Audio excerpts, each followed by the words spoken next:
തനിക്ക് വയ്യാതെ വന്നപ്പോ പെട്ടെന്ന് ഞാൻ അറിയാതെ കണ്ണ് നിറഞ്ഞു പോയത്.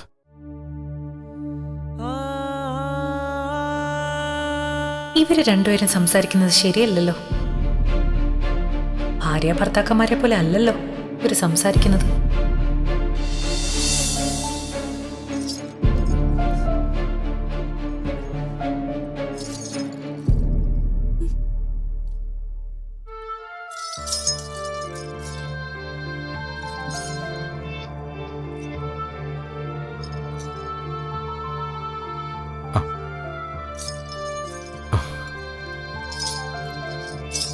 മെല്ലെ.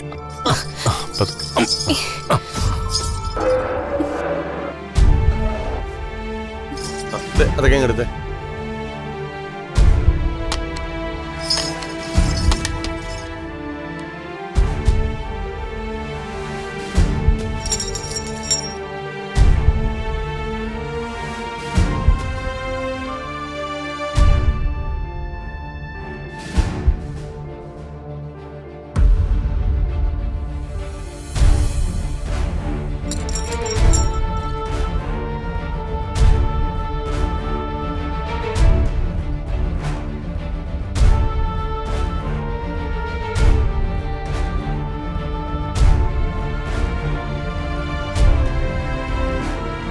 അഷി,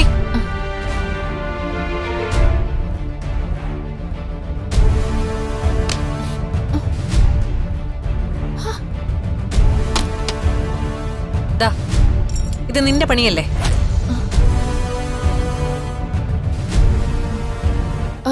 എന്ത് ചേച്ചി എന്താ ചോദിക്കുന്നതെന്ന് എനിക്ക് മനസ്സിലാവുന്നില്ല. അഷി, നീ അഭിനയിക്കേണ്ട വെറുതെ.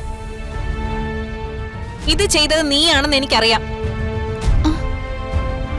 ഇങ്ങനെയൊക്കെ ക്രൂരത കാണിക്കാൻ വേണ്ടിട്ട് എനിക്ക് എന്താ അഷി ദുർഗയോട് ഇത്ര ദേഷ്യം? അയ്യോ സത്യം ചേച്ചി ഞാൻ പറയുന്നേ. ചേച്ചി എന്താ പറയുന്നതെന്ന് എനിക്ക് ശരിക്കും മനസ്സിലാവുന്നില്ല. അപ്പൊ ഈ ചെലങ്കമണി ഊരി താഴെയിട്ടത് നീയല്ല? ഞാനോ? ഞാനങ്ങനെയൊന്നും ചെയ്തിട്ടേ ഇല്ല. ദുർഗ ചെലങ്കയായിട്ട് ഡാൻസ് കളിച്ചപ്പോ തനിയെ വീണതായിരിക്കും. നീ ഇത്രയ്ക്ക് തരം താഴ്ന്നു ഞാൻ സ്വപ്നത്തിൽ പോലും കരുതിയില്ല അഷി. ചേച്ചി മതി, വെറുതെ ആവശ്യമില്ലാത്ത വിളിച്ച് പറയല്ലേ. നിർത്തഷി, മതി നിന്റെ നാടകം. നിനക്ക് ദുർഗയോടുള്ള കുശുമ്പ നീ ഇപ്പൊ കാണിച്ചോണ്ടിരിക്കുന്നെ. ആ, അതിന് നിന്നെ കുറ്റം പറഞ്ഞിട്ട് ഒരു കാര്യമില്ല. വളർത്തുദോഷ അതാ നീ ഇപ്പൊ കാണിച്ചോണ്ടിരിക്കുന്നെ. ചേച്ചി വേണ്ട, വെറുതെ എന്റെ വീട്ടുകാർ പറഞ്ഞ അത് ഞാൻ ക്ഷമിക്കില്ലേ. ഞാൻ പറഞ്ഞാൽ എന്താ അഷി തെറ്റുള്ളത്? നീ കാണിച്ചെന്നല്ലേ ഞാൻ പറഞ്ഞത്. കുടുംബത്തിൽ പിറന്ന പെണ്ണുങ്ങൾ ചെയ്യുന്ന കാര്യമല്ല നീ ചെയ്തേ. അത് നീ സ്വയം മനസ്സിലാക്കിയാ നല്ലത്. അഷി, നീ ഒന്നോർത്തോ, ഇത് നിനക്കുള്ള ലാസ്റ്റ് വാണിംഗാ. ഇനി മേലിൽ എന്തെങ്കിലും ഇങ്ങനെ ചെയ്താ ഇതായിരിക്കില്ല നടക്കുന്നത്. ഓർത്തു വെച്ചോ.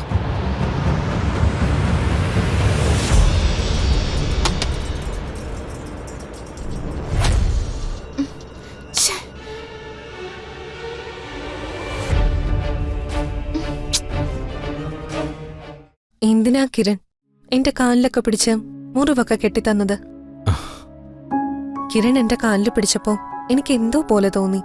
സോറി ദുർഗ, തന്റെ കാല് മുറിഞ്ഞ് ചോരയൊക്കെ വന്നപ്പോ ഞാനൊക്കെ പേടിച്ചുപോയി. തന്റെ കരച്ചിൽ കണ്ടപ്പോ എന്താ ചെയ്യേണ്ടതെന്ന് എനിക്ക് അറിയില്ലായിരുന്നു. അതാ ഞാൻ പെട്ടെന്ന് അങ്ങനെയൊക്കെ ചെയ്തത്. തനിക്കത് ബുദ്ധിമുട്ടായെങ്കിൽ സോറി.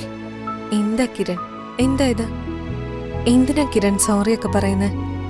കിരൺ എന്റെ കാലിൽ പിടിച്ചപ്പോ എനിക്കൊരു വിഷമം തോന്നിയെന്നാ പറഞ്ഞത്. അതിനെന്തിനാ ഇങ്ങനെയൊക്കെ പറയുന്നത്? ആ, അതൊക്കെ പോട്ടെ. ഞാനൊരു കാര്യം ചോദിച്ചാ സത്യം പറയാവോ?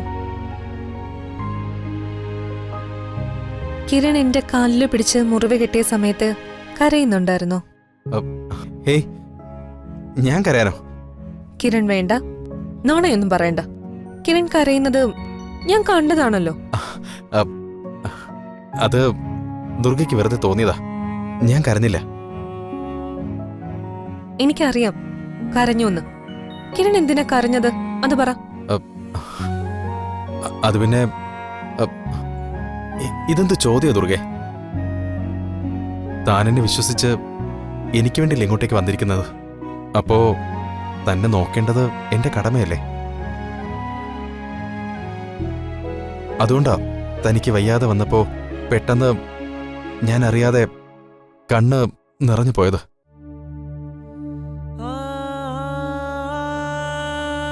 ഇവര് രണ്ടുപേരും സംസാരിക്കുന്നത് ശരിയല്ലല്ലോ.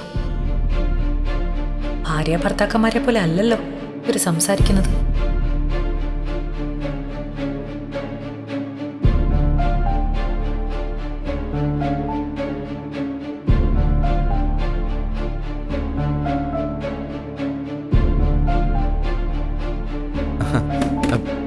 ദുർഗെ,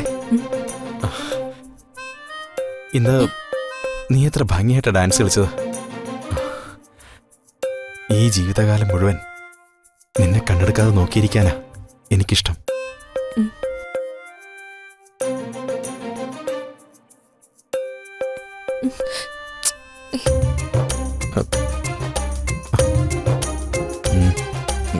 ദുർഗെ, പൂർണിമ ചേച്ചി.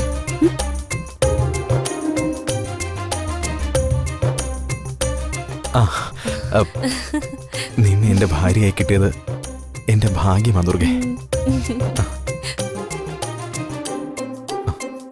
പക്ഷേ നിന്റെ കാലിൽ ചോര പിടിഞ്ഞപ്പോ എന്റെ ശ്വാസം നിന്നുപോയതുപോലെ തോന്നി. അയ്യോ, നിന്റെ കാല് ഞാൻ തിരുമ്മി തരട്ടെ? പതുക്കെ. ഉം.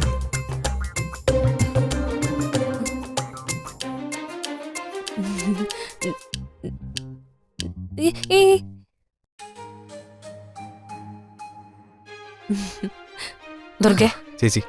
ചേച്ചി, ഇരുന്നോ കിരൺ. എങ്ങനെയുണ്ട് ഇപ്പോ? കുഴപ്പമൊന്നുമില്ല ചേച്ചി. നിങ്ങൾ രണ്ടുപേരും എന്നോട് ക്ഷമിക്കണം. എന്തിന്? എന്താ ചേച്ചി കാര്യം? നിങ്ങൾ രണ്ടുപേരും പെരുമാറുന്നത് കണ്ടപ്പോ നിങ്ങൾ ശരിക്കും കല്യാണം കഴിച്ചതാണോന്ന് എനിക്ക് സംശയം തോന്നിയിരുന്നു. പക്ഷേ ഇപ്പൊ ആ സംശയം മാറി.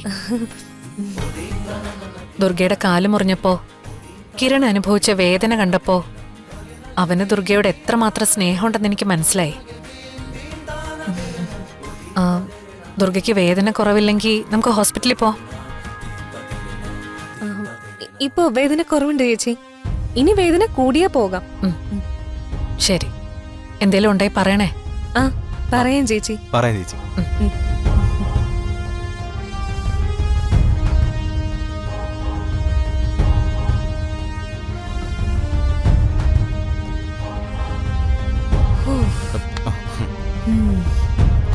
വിട്, കാല് കാല്.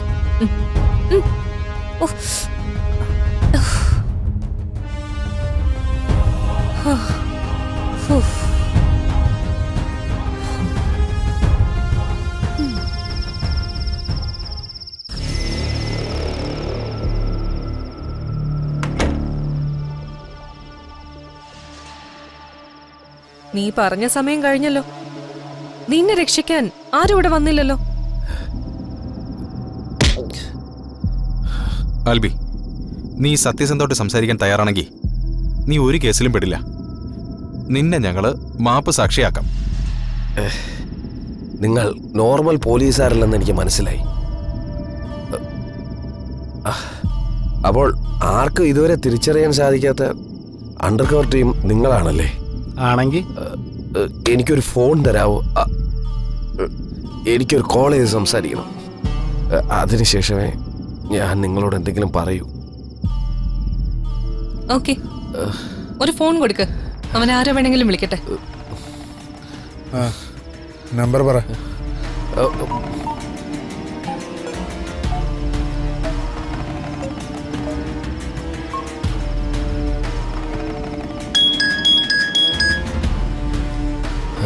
ഹലോ, ഞാൻ ആൽബിയാ. പറഞ്ഞോളൂ. ഞാനിപ്പോ അണ്ടർ കവർ ടീമിന്റെ കസ്റ്റഡിയിലാ. അവരോടൊന്ന് സംസാരിക്കണം. ശരി, ഫോൺ കൊടുത്തോളൂ.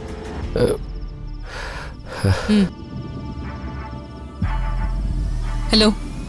ഹലോ, ഞാൻ ജേർണലിസ്റ്റാണ്. നിങ്ങളോട് സാറ്റലൈറ്റ് ഫോണിൽ സംസാരിച്ച് ഇൻഫോർമേഷൻ തന്നുകൊണ്ടിരുന്നത് ഞാനാണ്. എനിക്കിതെല്ലാം തന്നുകൊണ്ടിരുന്നത് ആൽബി ആയിരുന്നു.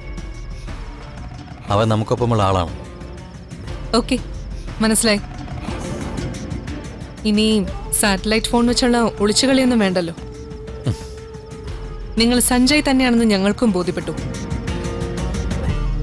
ഇപ്പോ ആൽബി വിളിച്ചത് പേഴ്സണൽ നമ്പറിലേക്കാണല്ലോ. ഓക്കെ, നിങ്ങളത് ഇതിനു മുന്നേ മനസ്സിലാക്കി കാണുമെന്ന് എനിക്കറിയാം.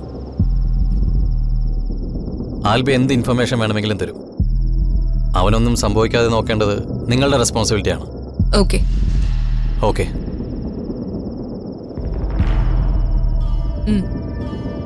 ആൽബി, ഞങ്ങൾക്കറിയേണ്ടത് മേനോനെ കുറിച്ചാണ്. എനിക്കറിയാവുന്നതല്ല ഞാൻ പറയാം.